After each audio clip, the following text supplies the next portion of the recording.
I was excited about going into this game because I knew that it was a game that would help our guys get better.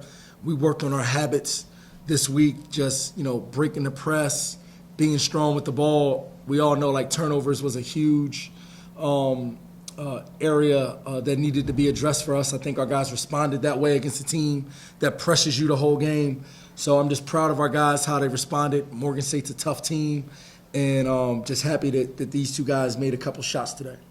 Questions for Isaiah and Dave? 17-point streak in the first half.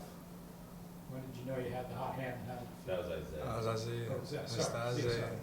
When the 17-point streak in the first half, when did you know you had the hot hand and how did it feel? It wasn't more of a matter of me feeling like I had the high hand. It was just, just us running our offense, and I just happened to be the recipient of the given plays. It could have been anybody in my position, just based on how we play. Like Coach been stressing the entire year, anybody can have a night like I had. It's just a matter of who's in that position at the end of the play.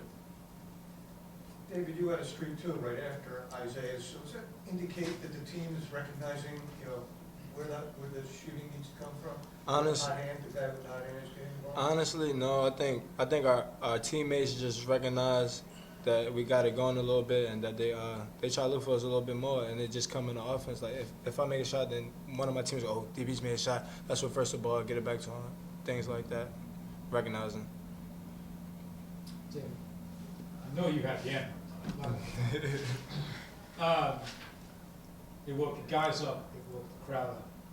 How important is that to shake the guys out? Honestly, it was a momentum changer, so I'm just glad I could provide that for my team. And after that, we went on a crazy streak, and we got the lead right back where we wanted it. So I'm just glad to be in that position to do that. Isaiah, did you recognize that you were in that territory of setting a career high and the like? Was that going through your mind at all? Not at all. I was worried about, next possession, what defense we in, what offense we get ready to run. Like I said a long time ago, personal accolades, I'm over those. As long as we keep putting up W's on the board, then that's what I'm really focused on, how close we are to that next win. In the second half, when the shots weren't falling as readily, is that when you turn it over to the fundamentals of the defense and foul shooting? Oh, yeah, definitely. When the shots aren't falling, we definitely want to try to, get to the line, stop the clock, get some easy ones going and see the ball go through the net. But, like I said, the beauty of his team is if I start missing shot, a guy like Dave Beatty can step up. He hit 2, 3, 4 in a row. So, it's just not about being selfish. It's just worrying about what we in and how can we keep getting better. Overall, this team took a couple of pretty dramatic charges during the game. How much is that in the guys' mind, and how much is it sparking things? That's just who we are. We love charges. No matter where it comes from. It could be on the ball, it could be in the middle of the press, it could be off of step-up rotation. Charges is everything. That, honestly, the charges probably give us more energy than a Dave Beatty dunk on a fast break. Anything else for the two student athletes? Thanks, guys. All right, Coach.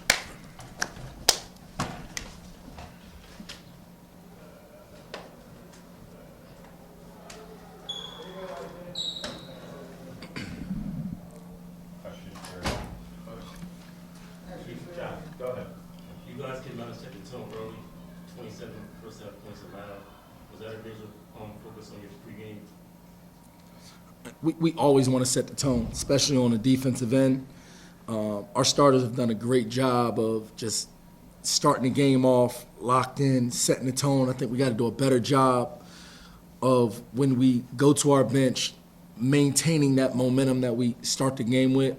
But, guys like Christian Ray, Sharif Kenny, Allende, those guys came in the game, and while they were in there, they didn't play perfect, but I thought they played hard, and I felt like that contributed to, our ability to guard them, even though we were underhanded today without Ed Croswell, and then both of our forwards being in foul trouble with Eddie and Jared. I'm sorry, with Jared and Brandon, both picking up 2 in the first half. That was huge. Christian Ray was a huge component of our ability to stay connected defensively today. As they were coming, they stayed in proximity, and how do you think you were able to hold them off? Is that talk about the defensive effort when you were able to do that? I felt like we held them off because we didn't turn the ball over, and we made free throws. So if they're making a run like that, and they turn you over and they get easy baskets, and then you get fouled and then you miss a ton of free throws, now that's a game against a Morgan State tough team where they can be in position to win it. So I felt like Morgan State did everything that they were supposed to do, man. They drove us. They got us in foul trouble. They got on the offensive glass. We did a better job of being strong with the ball, taking care of the ball, making free throws, and that was the difference in the game. To me, just looking at it. You know, they out-rebounded us. They had 11 offensive rebounds. You know, they had nine points off of their offensive rebounds. So they're a tough, scrappy team, man. That was a perfect opportunity for us to get better today. And Morgan State definitely helped us get better. I think 10 steals, too. That's another thing to help keep you in front. Yeah, well, you know, I think, you know, we turn other teams over. We get the steals. We converted on them today, right? So I thought we did a really good job of just making easy plays. We got out in transition. We scored. We converted in transition. We made the extra passes. You know, we took care of the ball. So, you know, a huge component of it is a lot of times you may get steals, but if you don't convert on those, then you look at it like empty possessions, right? We capitalized on our turnovers that we were able to create. We didn't turn the ball over, and we made free throws. That was the difference in the game today. In addition to Isaiah going off for 31. This was a convincing win for your home game stand.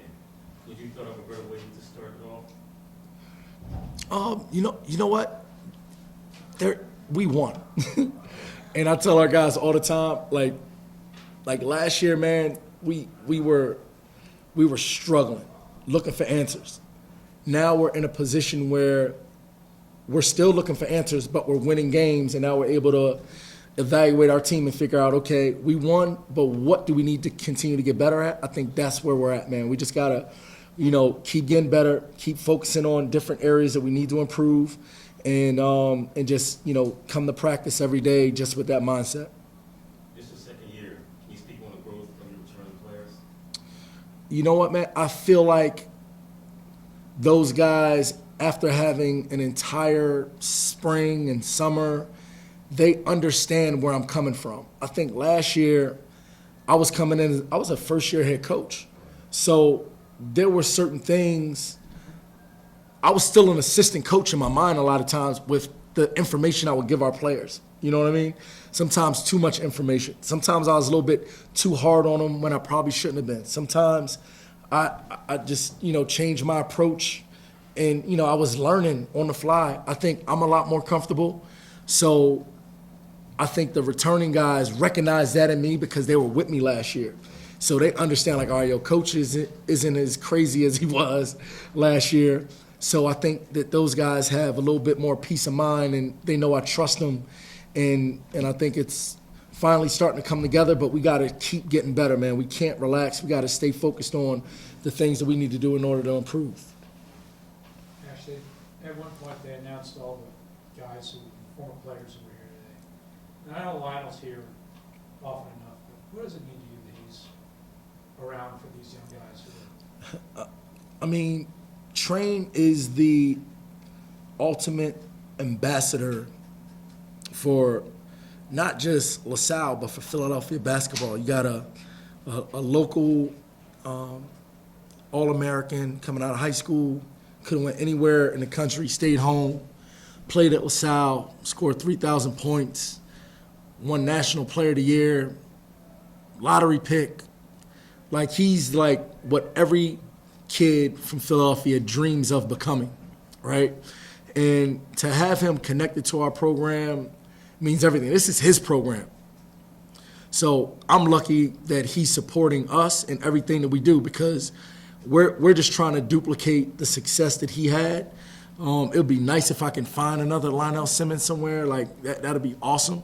But the fact that we have him around is everything to me, because we play for him. We play for all of the legends that once wore that blue and gold.